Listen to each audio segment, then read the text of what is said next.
علم کی کچھ بن جاتے ہیں، کچھ نہیں بنتے. کیا طاقت کی زور پر دوست بنتے ہیں، کچھ بن جاتے ہیں، کچھ نہیں بنتے. کچھ ایسے دوست بھی ہوتے ہیں کہ ان کے تعلق اور ہوتے ہیں، وہ بنتے ہیں کس وجہ سے دوست؟ وہ اپروچ، سوچ اور مزاج کی وجہ سے دوست بنتے ہیں، دولت کی وجہ سے نہیں بنتے. مجھے یہ بتائیں، وہ اتنی بڑی دولت کا مالک ہے جس کو نبوت عطا کی ہے، اتنا بڑا سودا ہے، بلال کے پاس تو کچھ بھی نہیں.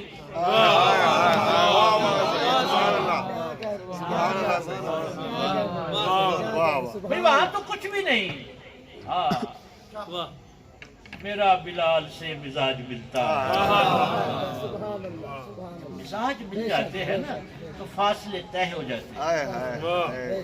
مزاج جب مل جاتے ہیں تو فاصلے طے ہو جاتے ہیں. قربتیں جو ہے نا وہ ختم ہو جاتی ہیں. اس لیے قربتیں ختم کون کرتا ہے؟ نہ طاقت کرتی ہے، نہ علم کرتا ہے، نہ دولت کرتی ہے. قربتیں اگر فاصلے طے کرتی ہے تو محبت کرتی ہے. اس لیے اللہ نے فرمایا فحب اللہ والذین آمنوا اشد حبا للہ. ارے تم محبت کرتے ہو مجھ سے، اور تمہیں پتہ ہی ایمان والو میں کتنی کرتا ہوں. کرتے تو تم بھی ہو، اور والذین آمنوا اشد حبا للہ، اے ایمان والو میں تم سے بڑی شدید محبت کرتا ہوں. شدید محبت کرتا ہوں. اس لیے یہ ہے کہ یہ ان کی نسبت رکھنا، اللہ والوں کی صحبت میں رہنا، یہ دوست ہیں. کسی نظریے کو دوست نہیں کہا، ولی کو دوست کہا ہے، اپنے بندے کو دوست کہا ہے. تو ویسے ہی جن کو وہ دوست کہے، جو اس کے دوست ہیں، ہمیں تو انہی سے سروکار ہے نا. ہمیں تو انہی سے سروکار ہے جو اس کے دوست ہیں. جو اس کے ہو گئے ہم اس کے نہیں ہو سکے، جو اس کے ہو گئے ان کے ہی ہو جائیں. جن نگاہوں نے ان کو دیکھا ہے، دیکھتے ہیں ہم ان نگاہوں کو. نگاہوں نے تمہیں دیکھ لیا، ہم نہیں دیکھ سکے تمہیں، پر ہم ان نگاہوں کی تلاش میں ہیں جنہوں نے تمہیں دیکھا. اللہ کرے وہ ان کو ہم دیکھ لیں، ان کو ہم دیکھ لیں. بغداد کی ایک بات ایک کمائی تھی، تو وہ وہاں پر ایک کفن چور تھا، بڑا مشہور واقعہ.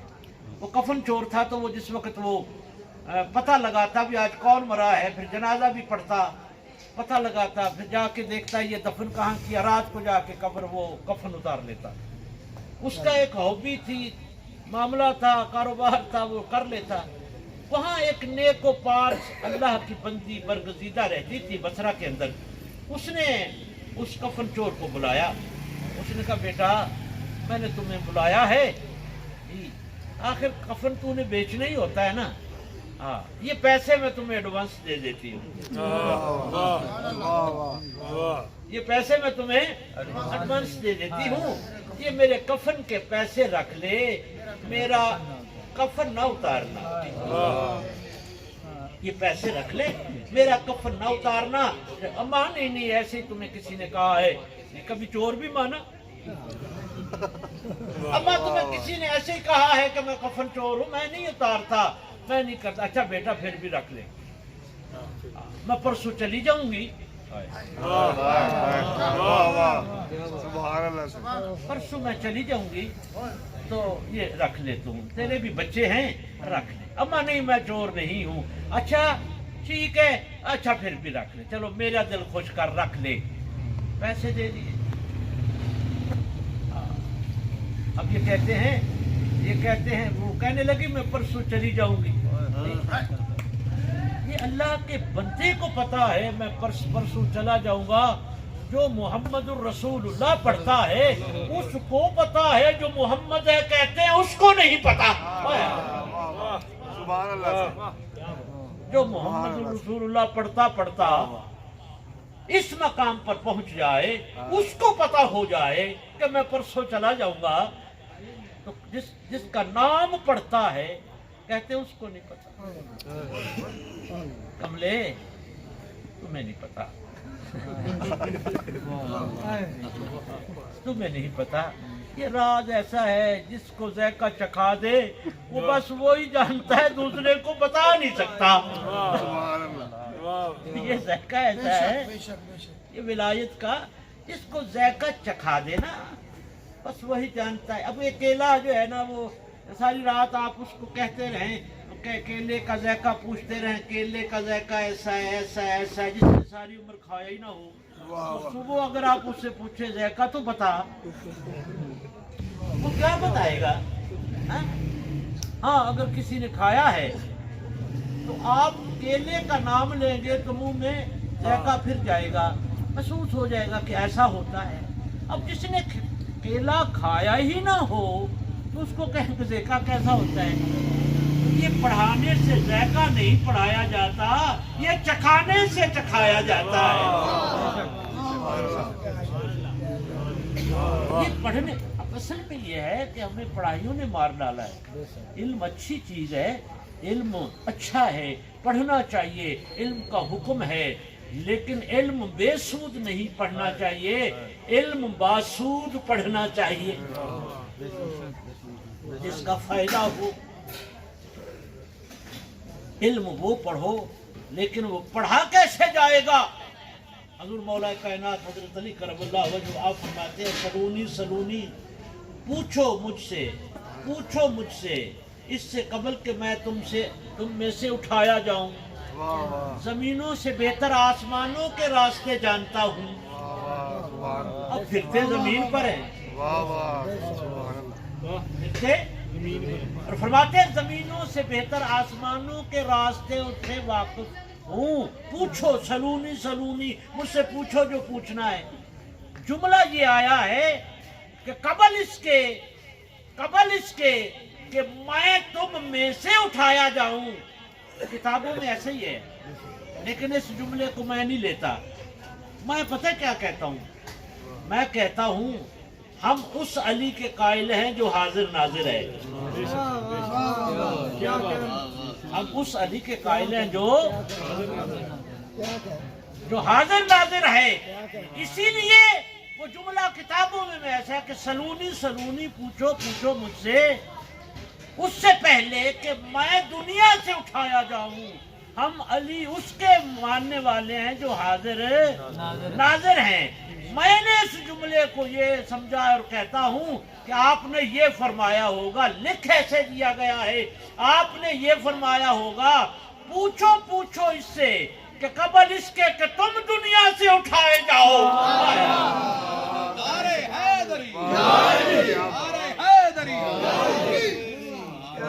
کیونکہ وہ تو آج بھی ہے نا, وہ تو آج بھی ہے. اس کا مطلب یہ ہے کہ جملہ یہ ہوگا کہ قبل اس کے کہ تم دنیا سے اٹھائے جاؤ, وہ تو آج بھی موجود. اسی لیے یہ ہے کہ وہ علم اولیاء اللہ کا ہے, اور اولیاء اللہ کا علم کیا ہے؟ یہی علم ہے محبت, ادب, احترام, خدمت, پیار, محبت. کیسے ہوں گے صاحب مزار, کس طرح کے ہوں گے؟ ہم تو اس کو اس طرح کرامت سمجھتے ہیں, دیکھا تو ہم نے نہیں ان کو. یہ کرامت سمجھتے کہ رات کے 2 بجے مسلسل سفر سے آتے ہوئے میرا یہاں آ جانا, میں اندر سے یہ سوچ کے بیٹھا ہوں کہ اتنا تھکا ہوا سفر میں مسلسل, یہ اس مزار کی کو کرامت ہے جو میں آ گیا ہوں. ایک مسلسل آدمی چل رہا ہے, معاملہ کر رہا ہے, وہ بھی تو چاہتا ہے کہ میں آرام کروں, لیکن پھر آ جانا, پھر نکل آنا ٹائم. یہ راستے کون بناتا رہا میری کیفیت کے اندر, میری کیفیت کے اندر, اور مجھے ہمت دے رکھی کہ جو میں آ گیا. اس کے ملنے کو کیسے جانا جاتا ہے ہم تو جانتے ہی نہیں. یہ کیسے عطا کرتے ہیں ہمیں پتہ ہی نہیں ہوتا. عطا کیسے کرتے ہیں, ان کے لیے ہمیں الرٹ رہنا پڑتا ہے. الرٹ رہنا پڑتا ہے. معرفت ہو تو پتہ چلتا ہے. میں اس کے پاس گیا تھا, میں نے اس کو کہا, پھر میں آ گیا, پتہ نہیں اس کو کس نے کہا ہے جو میرا کام اس نے کر دیا ہے. یہ معرفت چلتی ہے. یہ محبت ان کی چلتی ہے. زندہ تھے ہوں گے کتنی مخلوق سے محبت کرتے ہوں گے کہ وہ اس خدمت کو جو ہے نا قبر میں بھی برقرار رکھا ہوا ہے. قبر نے بھی برقرار رکھا ہوا ہے کہ ہر سال کے بعد لوگ پھر اکٹھے ہو جاتے ہیں, جمع ہو جاتے ہیں, کوئی نیاز بٹ رہی ہے, کوئی لوگ کھا رہے ہیں, معاملہ چل رہا ہے. یہ ہے وہ. میں اکثر کہا کرتا ہوں ہم زندہ ایک دوسرے کو ملنے کے اسباب ہی نہیں پیدا کرتے, یہ میلے لگوا کے ہمیں پھر اکٹھا کر لیتے ہیں.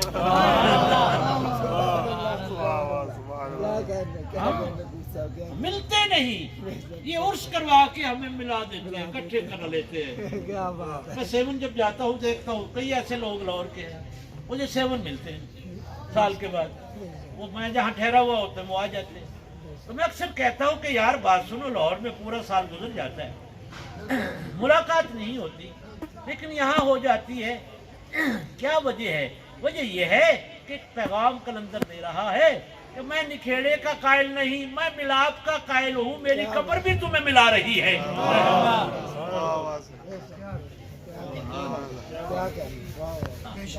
کیونکہ نکھیڑے کے اندر نفرت ہے, کدورت ہے, ملاپ میں محبت ہے, احترام ہے. ان کا جو معاملہ ہے نا معرفت والے سمجھتے ہیں. اس لیے خواجہ صاحب نے فرمایا ہے حاضر ہر جہاں اندر, ناظر ہر جہاں اندر, مکانوں لا مکا اندر ہے, قدرت نال کیا پوچھتی. قدرت ان کے ساتھ ہوتی ہے, قدرت ہر وقت ان کے ساتھ ہوتی ہے. یہ قدرت کے ساتھ ہوتے ہیں. قدرت جدا ان سے نہیں ہوتی, کیونکہ دوست دوست سے جدا نہیں ہوتا.